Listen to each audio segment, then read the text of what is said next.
Well, good afternoon to you. 5:06 now here on News Talk 105.9 WMAL, where we're making sense of the news. You can join us today, as always, at 888-630-9625, 888-630-WMAL. Rather than improve conditions in the United States of America, Democrats in the United States Senate have decided that, especially on the Senate Judiciary Committee, have decided they're going to spend all their time trying to delegitimize a sitting United States Supreme Court justice by the name of Clarence Thomas. They say that he is captured by rich conservatives and he's doing their bidding, and they have no evidence for any of this. They just say these things, and they'd like to hurt him. For the latest update on their attempts to attack Clarence Thomas yet again, let's bring in Mark Paoletta now.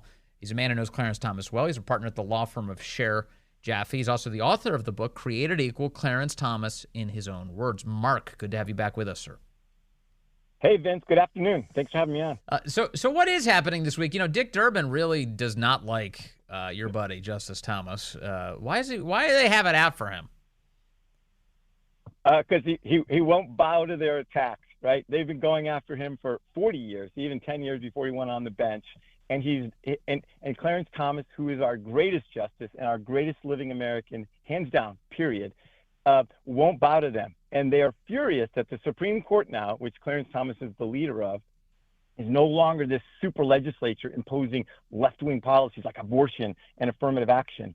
And so they want to destroy the court. They want to undermine it. And so now the way they're doing it now, Vince, they've been doing this, for the past year, is going after Clarence Thomas's friends, right? And acquaintances and people that he vacations with. This is the crime that Harlan Crow, and they're also going after Leonard Leo, are somehow, because they're friends with Justice Thomas, they want to know everything he does with them. And so today, it was a great victory. The Republicans on the Senate Judiciary Committee, where this circus took place, really stood up to the Democrats. The Democrats today, led by Dick Durbin and really Sheldon Whitehouse, who really is a lunatic conspiracy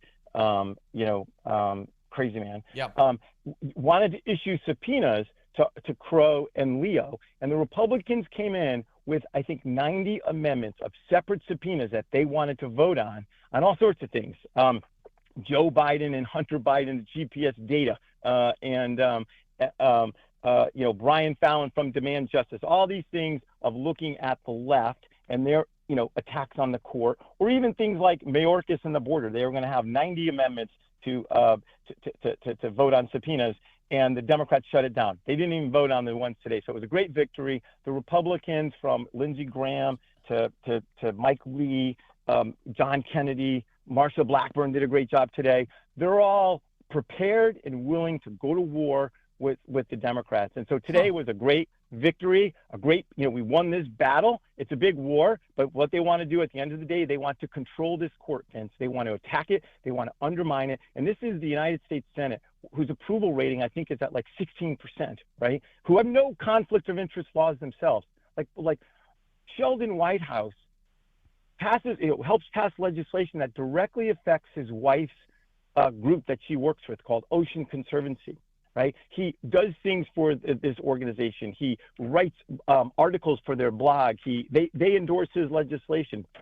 And here he is going after Clarence Thomas for having friends and hanging out with him. That's literally what this is about. Yeah. And in fact, as I recall from our prior conversations and the reporting on this subject, Clarence Thomas and the vacations and trips that he's taken alongside some of his friends, he followed all of the excellent expert legal advice that he had received on what he's supposed to disclose and what he's not, and he's followed it to the T. That's exactly right, Vince, and that's what's so frustrating and so infuriating, in fact, about this, which is that the Judicial Conference, which is the body set up under the law to administer and implement and rule on ethics issues with respect to judges, issued rulings in 2012 on Thomas on this exact issue. 20 Democrat congresspeople, led by Louise Slaughter, who's gone now from Congress, but they filed an ethics complaint against Justice Thomas, saying he wasn't disclosing his trips with Harlan Crow. And guess what? The Judicial Conference looked at it and said, Thomas has done nothing wrong. He doesn't have to disclose any more information. There was another judge who was actually the chairman of the Code of Conduct Committee of the Judicial Conference, which is a very respected committee. He actually asked for information, a ruling as to whether he needed to disclose a similar trip. His name is Ray Randolph, and it was a trip up to Alaska. And literally his contemporaneous notes say you don't have to disclose a flight on a plane and staying at a lodge up in Alaska. Yeah. I mean, these are literally the things they're accusing Thomas of, and this was in 2006. So it's just absolutely outrageous that they are attacking Thomas. They're attacking Alito. They want to destroy this court. And today was a great day to push back on the Democrats. They literally folded.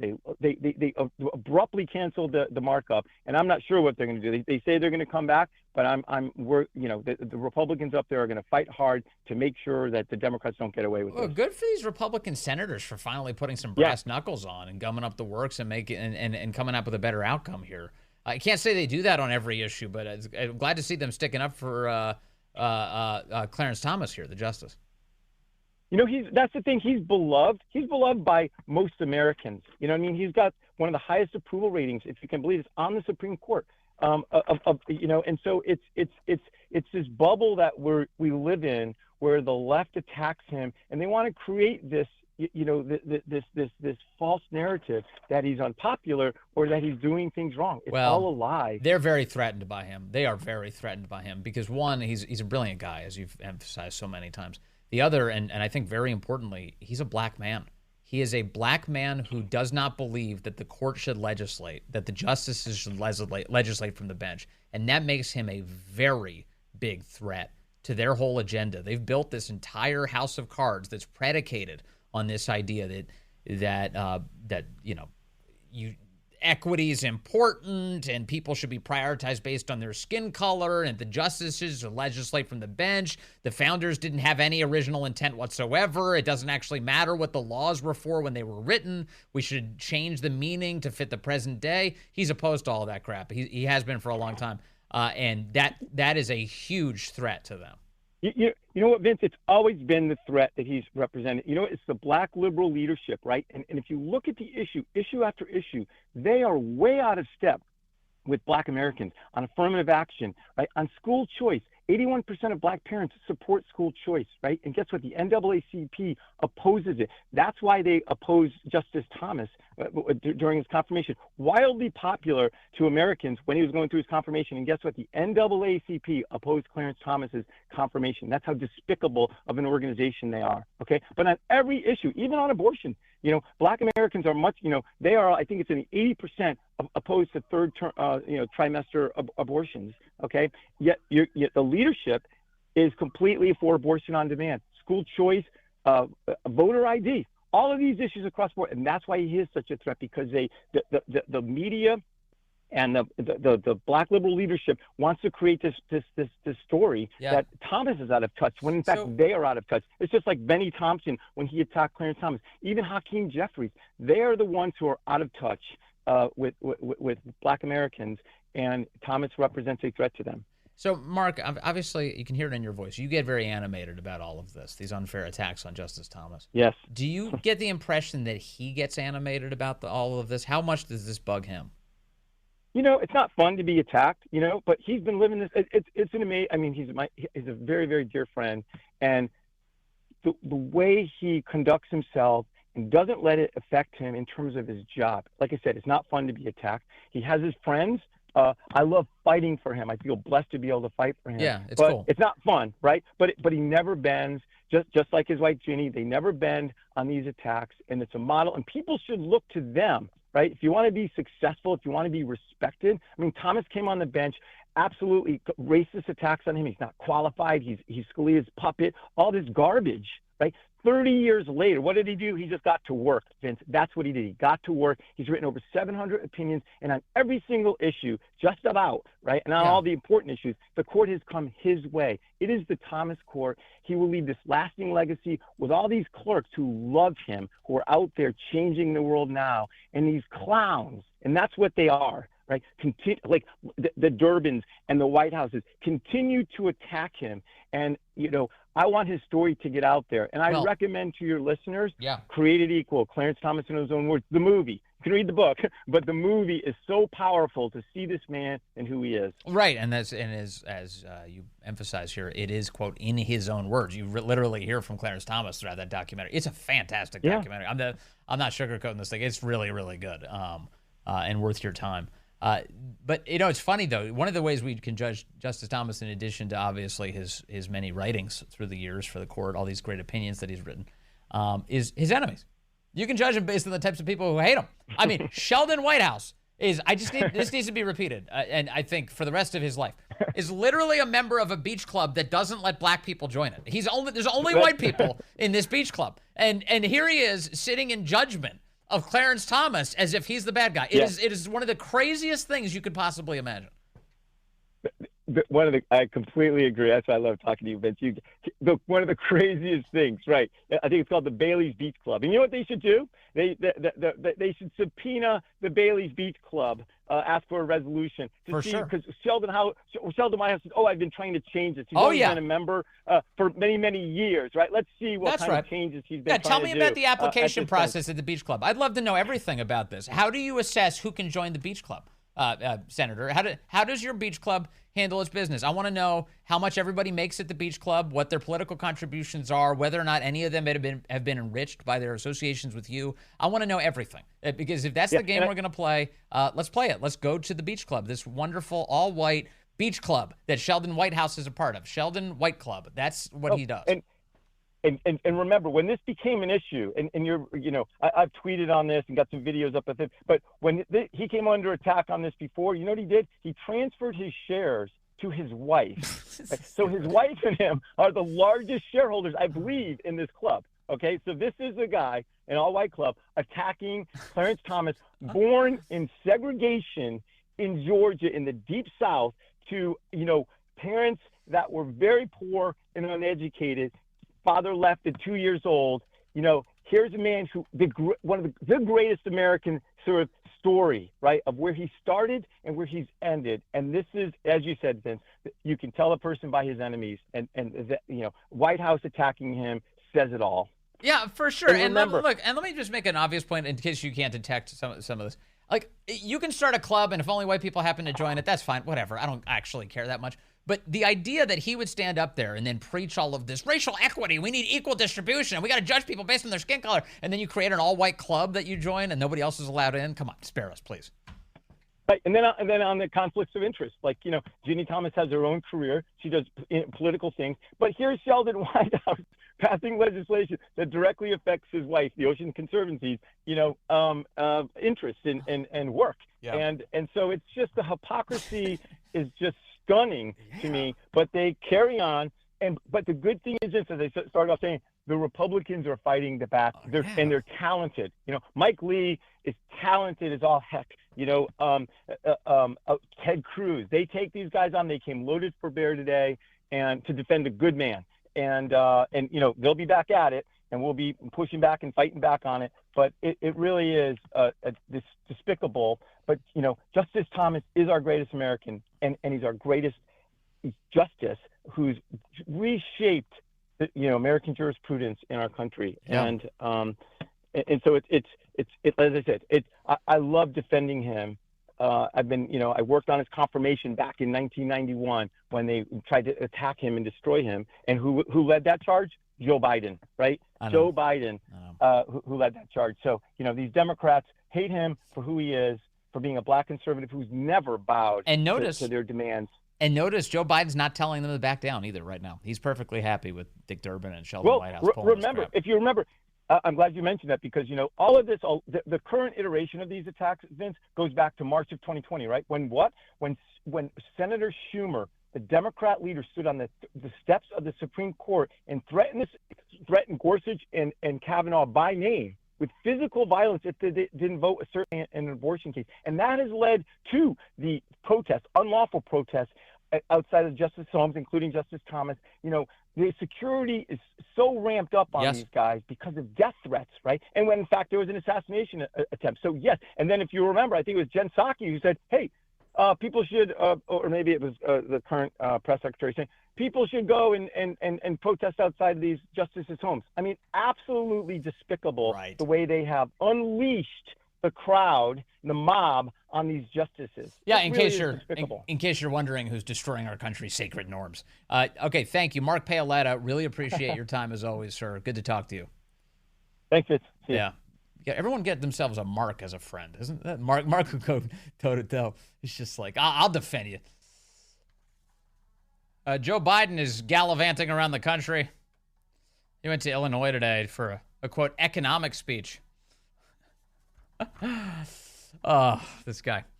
Here he is. He was asked about the border. He says he's open to having discussions about border security, but he has some demands first. He's holding our border security hostage. I think that we ought to be able to combine Ukraine and Israel. We ought to be able, and I'm open to discussions on the border. And I've already made some proposals. So there's no need. Yeah, so hard to hear there with the sound of Air Force One, it looks like. He said he's open to discussions on the border, but he said we have to combine Ukraine and Israel funding. The hell do those things have to do with the border? Why is all of this combined? Is it possible to pass an Israel aid package right now in Congress? If you were honest, right? Is it possible to pass an Israel aid package in Congress right now? Solo, independent bill. Yeah, it's entirely possible. Of course they could do that. Is it possible to pass a border package in Congress right now? If Biden was serious about this and he got the Democrats on board, actually secure the border, could they do it? Definitely. No question. Is it possible to pass a $61 billion no-strings-attached Ukraine package? No, it's not. And so that is why they keep doing this. It's all about Ukraine. And boy, I wish we had a president who didn't make a ton of money from Ukraine to assess the validity of these things. How much money we should be sending over there. His family was enriched by this corrupt country. I'm sorry, you have a conflict of interest. You should not be a part of this conversation at all. $61 billion. And then he wants to send Israel 14. And then he wants to send our border 14. And he's not really sending it to our border. He's sending it to foreigners to come across our border. And so, again, in his own octogenarian way today, announcing, yeah, I'm open to discussions on the border, but we got to combine Ukraine and Israel funding. What a lunatic. Coming up, speaking of the lunacy, I've got some audio for you. Did you know that January 6 people are still being arrested, hunted down, SWAT teams descending on communities, the villagers being told, stay inside? Who says villagers anymore? Stay inside. They lock down whole communities. There's a threat. Someone, an American citizen, walked into the Capitol building over 2 years ago, and your community's unsafe. The details on that coming up. Well, good afternoon to you. 5:35 now, News Talk 105.9 WMAL, where we're making sense of the news. You can join us today. 888-630-9625, 888-630-WMAL. You know, the Biden administration is doing everything it can to throw all of their political opponents in jail, especially American citizens who went into the United States Capitol building. Isn't that amazing? On January 6, 2021, now we're approaching 3 years ago. It's November already. It's almost 3 years ago that this happened. Couple of reports on this subject. New York Times, FBI searching New Jersey, the entire state, for man accused in Capitol riot. This is not a story from January 7th of 2021. This is a story from November 8th of 2023. That is yesterday. A manhunt was underway on Wednesday as the FBI and several local police departments searched central New Jersey for a man wanted in connection with the January 6th riot at the U.S. Capitol.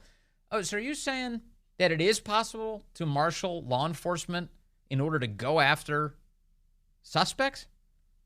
Why aren't we seeing a lot more of that in the United States of America? How many cities need to be wrecked before they decide to, we need to marshal more resources, multi-agency effort to stop the murders and the carjackings and the drug deals? Where's all of that? No, instead we get this. This is from ABC World News tonight, last night, and here's what they reported. Now to the urgent manhunt 40 miles outside New York City at this hour in Middlesex County, New Jersey, after a suspect wanted in the January 6th attack evaded authorities. This was the scene in central New Jersey today, a massive police presence, The FBI and SWAT teams called in. ABC's Stephanie Ramos on the scene for us tonight. Yes, tell us, Stephanie. Please intone to us the urgency of this story. An all-out manhunt tonight in this small central New Jersey town, just 40 miles southwest of New York City, after this man, wanted in connection to the attack at the Capitol on January 6, evaded arrest. Gregory Yetman fleeing on foot into the wooded area near his home. Police searching from the sky and on the ground. According to USA Today, Yetman is suspect number 278 AFO, wanted for assault of a federal officer, pictured at the Capitol in these photos on the FBI's website. In an interview earlier this year, Yetman indicated he was at the Capitol that day, but said he did nothing wrong. The FBI leading the multi-agency manhunt in the town of Helmetta. Officers in tactical gear, looking in vehicles, teams moving through backyards. You should see it. Everybody, there's the most armor ever. It's like a full-blown military force is looking for this guy because he stands accused of an assault on a cop on January 6th. That's what they're alleging in this report.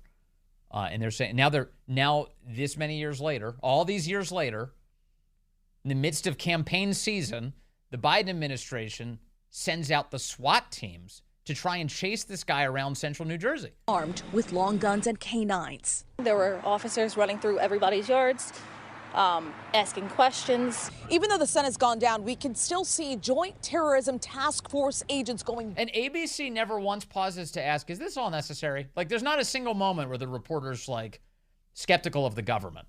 Right? Isn't the job of the journalist to speak truth to power? No. It's basically, it's regurgitation. She's like a baby bird happily taking a digested worm. Well, yeah, okay, yeah. Just accepting it. Not a single moment where they're like, is this all really necessary? This seems like a massive display of force for someone accused of trespassing on January 6th of 2021. Why did it take so long for the feds to actually pursue this person? Why is this the single biggest investigation in the history of the entire FBI by their own admission? Not a single moment on that subject. Instead, it's like, this community is shaken right now. There are SWAT teams everywhere looking to protect them. Asking questions. Even though the sun has gone down, we can still see Joint Terrorism Task Force agents going door to door looking for Yetman. According to police, Yetman is in his 40s. Last seen wearing a red jacket and baseball cap. Does he pose an imminent threat to the community? Is he armed? Is there some reason why you would need a multi-agency effort to hunt him down? Why do you have SWAT teams and tanks? Could you give us some more explanation in terms of the actual threat to the community that would justify the drama associated with this move? To police, Yetman is in his 40s. Last seen wearing a red jacket and baseball cap. He served in the New Jersey National Guard for 12 years and was honorably discharged in March of 2022. Okay, so he loves his country. He's a National Guard guy. He was honorably discharged last year. They are determined to attain this gentleman today. That is their effort. Tonight, authorities are urging residents to shelter in place. Shelter in place? What's the shelter in place for? A little bit more detail before I lock my family in my home because of Trump supporters on the loose? Of 2022. They are determined to attain this gentleman today. That is their effort. Tonight, authorities are urging residents to shelter in place. Streets here in Helmetta were closed for a period of time. Tactical vehicles and law enforcement officers are still lining this street behind me, which is near the house where authorities believe Yetman was staying. David, it is still a very active scene here. All right, Stephanie Ramos reporting tonight. Steph, thank you. All right, Stephanie, thank you for that urgent report. We pray for Central New Jersey tonight. Well, we don't pray, but our thoughts are with Central New Jersey tonight in the midst of all of this chaos. I mean, you can. Is it just me? Is it just me? I saw this video package. My jaw dropped. I'm seeing a news outlet defend tyranny. Again, I'll say for the millionth time, not surprising, but it is sad actually for our country. And it's this oaf, U.S. Attorney Matt Graves, right here in Washington, D.C. The guy who doesn't even enforce the law in this city, turns down 70% of arrests in the city of people committing crimes right here in D.C. That's his job. That's what he's supposed to be focused on. And instead, he's focused on beheading people who did not vote for Joe Biden. He makes big promises. We're going to arrest more. Thousands. This is the biggest investigation in the history of the FBI. The U.S. Attorney for the District of Columbia is going to crush these people. We're going to throw them in jail, solitary confinement, throw away the key, mock them. When they get together and they start singing the national anthem from their jail cells every night, We're going to make fun of them for that. And then once we get them through the court process, what do these judges in D.C. do? They make them swear off their political ideologies in order to reduce their sentences. You will change your mind politically. You will stand up there. You will apologize for your past politics. You will say you were wrong. And not only that, you will adopt the left's talking points on all of this. And then and only then will I consider knocking off a year off your sentence. And so one by one, defendant after defendant, put through the walk of shame. Just beaten into submission by this process. I don't even know how some of these people endure it, honestly. And so now you got a guy, Gregory Yetman. He's on the run. He's on the run now, apparently. And he's got the full weight of federal and local law enforcement chasing him down in central New Jersey. They said he was wearing a red jacket. How hard is it to find this guy? Telling the community to shelter in place based on nothing. They didn't offer any of it. If this guy was loaded for bear, if we had found out that, oh yeah, he's got guns and he's taken pot shots and he's made threats, they haven't even said anything like that. The latest on this is a piece from a website, My Central New Jersey. I think this is a part of the extended USA Today network or something. The website looks like it. And here's what they said. January 6th suspect manhunt. Heightened anxiety in Helmetta. Community is safe, mayor says. Well, yeah, it does. Nobody even really laid out the details of how it would be in danger. Helmetta, Dateline Helmetta. The FBI will be stationed in the borough until a man wanted for his role in the January 6th Capitol riots is captured. The manhunt for borough resident Gregory Yetman is in its second day, they said. We're this close to getting, I haven't watched CNN today, we're this close to getting numbers on the bottom of the screen. Day 3, the manhunt for the January 6th suspect. FBI Newark SWAT, the Jamesburg Police Department, and the Middlesex County Prosecutor's Office began their search for Yetman Wednesday morning. According to a statement Thursday morning from FBI spokesperson Amy Thoresen. You're a spokeswoman. You're not a spokesperson. Spokesperson is one of the dumbest phrases ever. You're not proud of being a woman? You're a woman. What's wrong with being a woman? There's nothing. I love women, honestly. You're a woman. FBI spokeswoman Amy Thoresen. There were no new developments overnight, they said. When asked about the FBI's presence around the suspect's home, she replied, "We will be in the area staging until Yetman is arrested." He's believed to have fled on foot into the woods when authorities attempted to execute an arrest warrant on Main Street. All right. Let's see here. We've got Rick calling in from Reston now. Line 1. Rick, good afternoon. You're on the Vince Coglianese Show. Yeah, hey, thanks for taking my call. And I was listening to your reportage of this situation, and it's just fear is a very, very powerful weapon.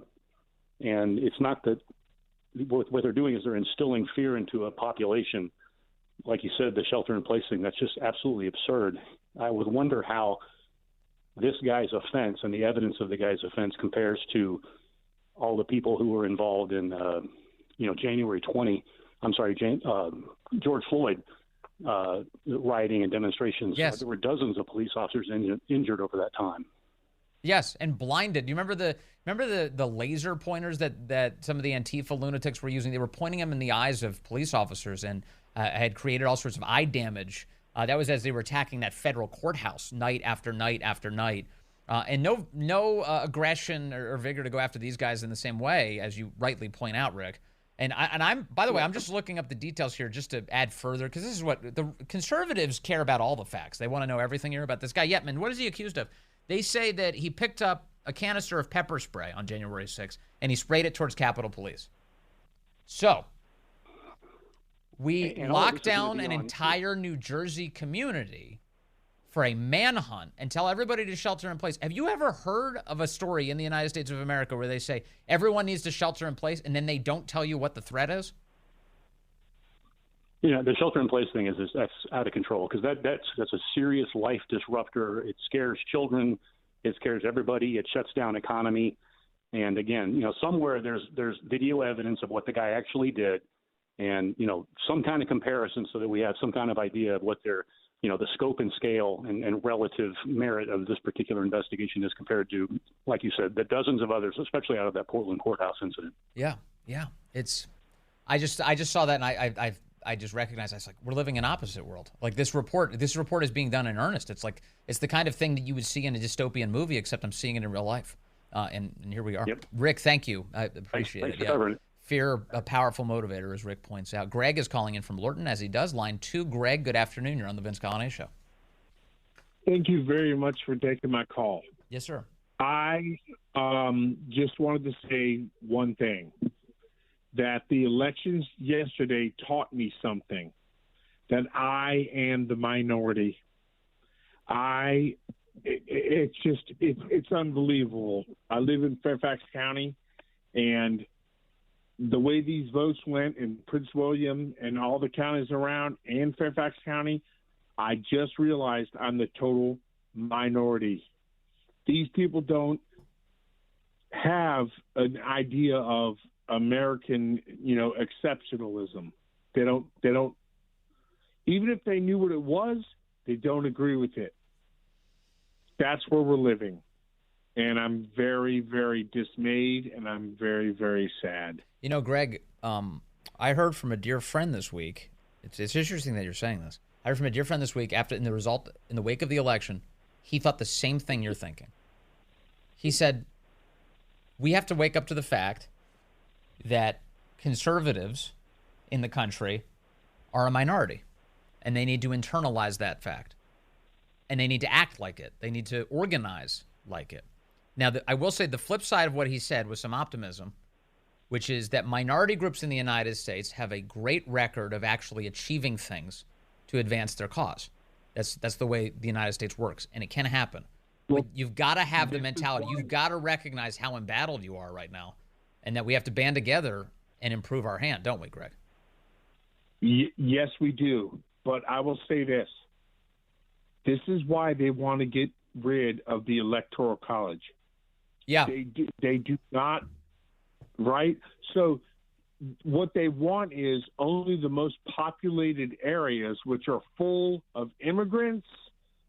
And I have nothing against. I'm quite sure my parents immigrated here, right, or my great grandfather, whatever. Sure. But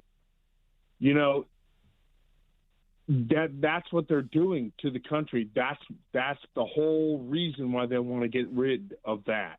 Well, and that issue, immigration, it's really about pace, isn't it, Greg? Because if you have immigration a bit over time, a community can absorb that because people can assimilate. But if you open the floodgates and you let in 50 different countries all at once, thousands upon thousands of people, you basically destroy social trust in a community because there is no chance for assimilation, right? You just atomize the whole community. Yeah, and you overwhelm our schools. Yeah. Let me tell you something. My son, when he was in the elementary school, told me, he was like, they spend most of the time with the English second language. Yeah, no, things are changing very rapidly. No, it's totally right. All right, Greg, hey, I got to run because I've got something I have to get to here coming up. I thank you for the call. I can't say it enough, but I do really love the guys over at Valor Roofing. I saw them today. If you need a new roof, you should trust your home with Valor. You see, fall is here, and you'll have your home looking its best with a new roof from Valor, and you're going to save a lot of money. I'm telling you, because a new roof from Valor can help you save on your utility bills this winter, and you won't have to deal with ice dams or leaks. Plus, you can enjoy no-interest financing for 3 years. And the first 50 WMAL callers into Valor, they're going to receive an extra $2,000 in savings by just mentioning WMAL. Plus, purchase with some purpose from Valor, because when you do, you help a combat veteran in need. They put roofs over their homes all the time for free. I know there are a lot of roofing contractors out there. Valor, they're the one. Honor, respect, and trust your home with them. Just give them a call at 833-83-VALOR. Tell them that Vince sent you. Again, call 833-83-VALOR or visit valorhome.com. Now, on this issue of the roofs that they donate to combat veterans, we did that today in Rockville. When I say we, I got to be there for that today in Rockville. And the very deserving veteran who received it is a man by the name of Specialist Jimmy Carter, and he joins us on the phone right now, a great Vietnam veteran. Jimmy, thanks for coming by, sir. Really appreciate it, and congratulations again on this roof. Well, thank you, Vince, and also obviously thank Valor Home and Operation Raise the Roof. It's all about giving back, and I'd like to put in a plug for WMAL for your giving back. For your Christmas, your annual Christmas. The Fisher House Radiothon. Yeah, the Radiothon. Thank you so much. Yes. Oh gosh. Yeah. I mean, I happened to attend a couple of those a couple of years ago and met Chris Plant. Yes. And anyway, this is just it's all about It's just honestly, it's amazing. Let me tell you about Jimmy Carter real fast while we have him. Jimmy is such a giving guy. I met all these firefighters today who were there to help at the dedication of this roof. And to a T, all of them love Jimmy. And you know why? It's because they serve Jimmy's community. When there's elderly people in the community who need medical attention, anybody, and the firefighters drive by, guess who's there to take care of the firefighters? Jimmy. Jimmy makes food for these guys every 6 months. Right, Jimmy? You cook a dinner. I know you don't want to brag about yourself here, but you do. You take care of these guys. And they all showed up to take care of you today, and that was the right thing. Yeah, well, me and my brother Dave, we decided a number of years ago, because of what this particular firehouse does for our community. Yeah. We decided to give back, and so for every Memorial Day and Independence Day, 4th of July, we take care of their food. Yeah. Whatever they want. It's amazing. So, well, to you, Army Specialist Jimmy Carter, you've got an entire audience saluting you. And I want to say to you again, sir, being a great Vietnam veteran, welcome home. And just on this Veterans Day, we need a lot more people to recognize the greatness of people just like Jimmy. Jimmy, thank you very much, sir. Thank you, Vince. Thank you. God bless you.